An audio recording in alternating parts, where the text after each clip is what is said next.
زنا اصل میں کیا ہے؟ اس کی سزا کس کس کو ملے گی؟ اگر مرد ایک ایسی عورت سے صحبت ہم بستری کرے جو اس کی بیوی نہیں ہے تو یہ زنا کہلاتا ہے۔ ضروری نہیں کہ ساتھ سونے کو ہی زنا کہتے ہیں، بلکہ چھونا بھی زنا کا ایک حصہ ہے۔ کسی پرائی عورت کو دیکھنا بھی آنکھوں کا زنا ہے۔ زنا کو اسلام میں ایک بہت بڑا گناہ شمار کیا گیا ہے، اور اسلام نے ایسا کرنے والوں کی سزا دنیا میں ہی رکھی ہے۔ مرنے کے بعد اللہ اس کی سخت سزا دیں گے۔ زنا کے بارے میں کچھ حدیث اور قرآن کی آیتیں ہیں۔ زنا کرنا گناہ کبیرہ ہے، اور اپنے محارم سے زنا کرنا اور بھی کبھی ہے۔ اس کی سزا رجم ہے اگر شادی شدہ ہے، ورنہ 100 کوڑے ہیں۔ مگر آج کل حدود کا نفاذ نہیں، اس لیے ایسے شخص کو صدق کے دل سے توبہ استغفار کرنا چاہیے۔ ایسا شخص اپنے فعل پر نادم ہو کر توبہ و استغفار کرے اور آئندہ ایسی حرکت نہ کرنے کا عزم کرے تو اللہ تعالیٰ کی ذات سے قوی امید ہے کہ اس کی توبہ قبول فرمائیں گے۔ حضرت محمد صلی اللہ علیہ وآلہ وسلم نے فرمایا، مومن مسلم ہوتے ہوئے تو کوئی زنا کر ہی نہیں سکتا۔ اللہ قرآن میں فرماتا ہے، اور دیکھو زنا کے قریب بھی نہ جاؤ، یہ بے حیائی اور برا راستہ ہے۔ زنا کی سزا اور عذاب: اگر زنا کرنے والے شادی شدہ ہوں تو کھلے میدان میں پتھر مار مار کر مار ڈالا جائے، اور اگر کنوارے ہوں تو 100 کوڑے مارے جائیں۔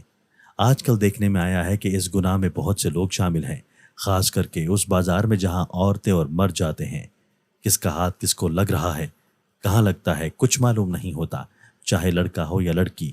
اور پھر اس گناہ کو کرنے کے بعد اپنے دوستوں کو بڑی شان سے سناتے ہیں، بلکہ ان کو بھی ایسا کرنے کی رائے دیتے ہیں۔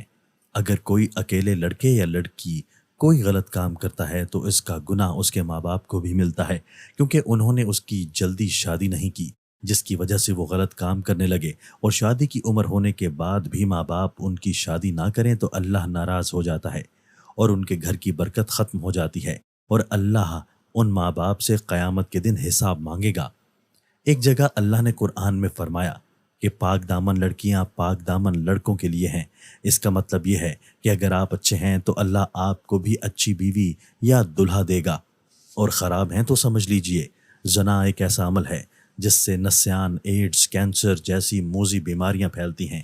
زنا سے انسان کا دل مردہ ہو جاتا ہے، جبکہ اکثر دیکھنے میں آیا ہے کہ جب دل مردہ ہو گیا تو پھر اس کے دل سے اسلام کی روشنی ختم ہو جاتی ہے، جس سے وہ ایمان سے خالی ہو جاتا ہے۔ انسان جو بھی غلط کام کرتا ہے اس کی قیمت اس کے بچوں، ماں یا بہن کو اس دنیا میں ہی ادا کرنی پڑتی ہے۔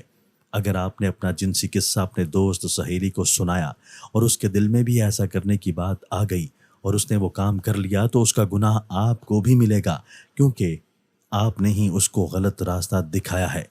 سیدنا جابر رضی اللہ تعالیٰ عنہ نے کہا کہ میں نے رسول اللہ صلی اللہ علیہ وآلہ وسلم سے سنا، آپ صلی اللہ علیہ وآلہ وسلم فرماتے تھے، جب کسی کو کوئی عورت اچھی معلوم ہو اور اس کے دل میں اس کا خیال آئے تو چاہیے کہ اپنی عورت سے صحبت کرے، کہ اس سے اس کے دل کا خیال جاتا رہے گا۔